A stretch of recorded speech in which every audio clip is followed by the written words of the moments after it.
What you need to know about the Mavericks investigation. The Dallas Mavericks are accused of protecting two former employees, one with a history of domestic violence, the other an ex-CEO facing allegations of rampant sexual harassment, according to a scathing Sports Illustrated story. Turdima Ussery was a longtime Mavs executive and was accused by at least two women of sexually harassing them for years. Earl K. Snead, a writer for the Mavericks website, was arrested on suspicion of assaulting his then-girlfriend and eventually pleaded guilty to misdemeanor assault in 2012, according to the report. Snead was fired this week. The Mavericks, who are owned by billionaire Mark Cuban, said in a statement released Tuesday that they will launch an independent investigation. There is no room for such conduct in the Mavericks workplace, or any workplace, the Mavs said in a statement. Who are the pertinent figures involved? Ussery, who was hired by the Mavs in 1997 with the support of former NBA Commissioner David Stern, was the focus of an internal investigation in 1998 after several female employees complained of sexual misconduct.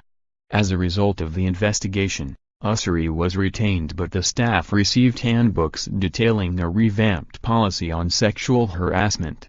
The Mavericks hired Buddy Pittman as the new head of human resources. As Sports Illustrated detailed in its investigation, the internal probe didn't stop Ussery, who allegedly continued to sexually harass at least two women for years. More complaints by one of the women to Pittman went unanswered, according to the report. Pittman was fired this week, too. Cuban bought the Mavericks in 2000 and worked with Ussery until he left the team in 2015 for a job at Under Armour.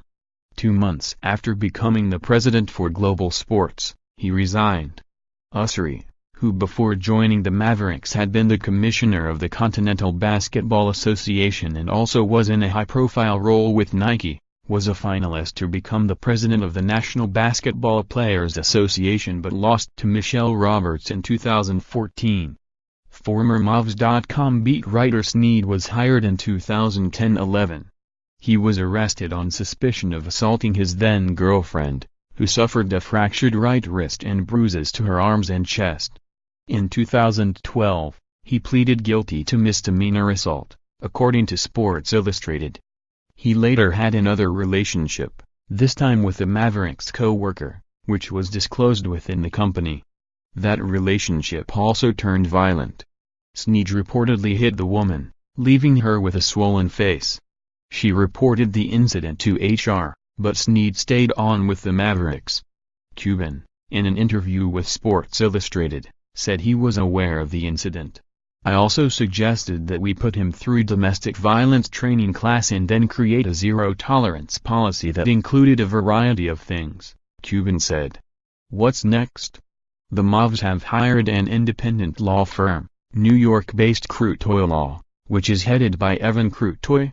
He was a prosecutor in the district attorney's office in Manhattan for more than 22 years and handled high-profile rape and murder cases. He also was the acting deputy bureau chief of the sex crimes unit, according to his website. Lowenstein Sandler lawyer Ann Milgram, a former attorney general of New Jersey, will work in conjunction with the Crutoy law firm.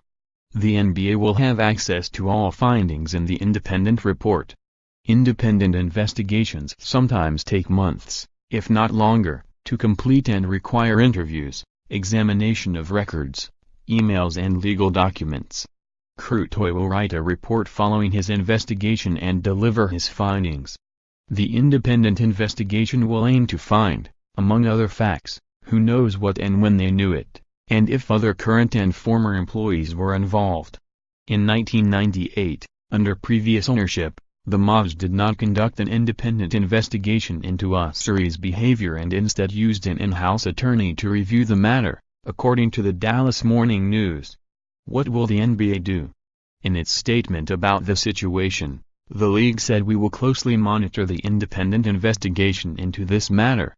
This is NBA Commissioner Adam Silver's second major crisis since he took over for David Stern on February 1, 2014. Shortly after becoming commissioner, Silver had to manage the Donald Sterling crisis, in which the former Los Angeles Clippers owner used racially insensitive language. Silver acted quickly, first fining Sterling $2.5 million, the maximum allowed under the NBA's constitution, and moved Sterling to sell the team before owners voted on forcing him out.